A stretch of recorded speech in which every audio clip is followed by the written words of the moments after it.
délégué. Autre priorité affichée par le gouvernement, la lutte contre les réseaux de voleurs de cuivre. Le ministre de l'Intérieur Bruno Retailleau appelle à renforcer les moyens pour repérer et sanctionner ces gangs souvent originaires des pays de l'Est qui s'attaquent à des câbles qui contiennent du cuivre pour les revendre ensuite à un prix d'or.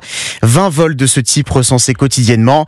Le réseau SNCF et les opérateurs téléphoniques particulièrement visés par ces infractions. Alors les entreprises concernées prennent des mesures fortes pour protéger leurs installations, Aurélien Fleureau. En charge de la gestion de 28 000 km de lignes, SNCF Réseau a sérieusement renforcé la surveillance pour éviter des journées avec un trafic perturbé ou même totalement à l'arrêt.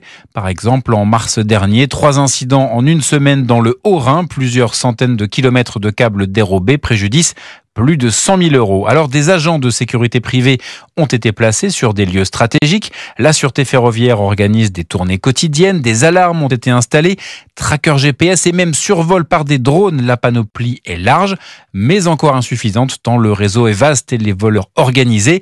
Un sujet préoccupant chez Orange également, qui explique avoir recensé 2300 vols de câbles l'an dernier rien qu'en Île-de-France, une augmentation de 35% en un an. Chaque mois, plusieurs centaines de kilomètres de câbles du réseau ADSL sont coupés. Orange dépose plainte systématiquement, travaille en étroite collaboration avec les préfectures. Enfin, l'opérateur s'emploie depuis quelques mois avec la Fédération française des télécoms à faire évoluer le code pénal pour obtenir des sanctions plus sévères. Les explications d'Aurélien Fleureau.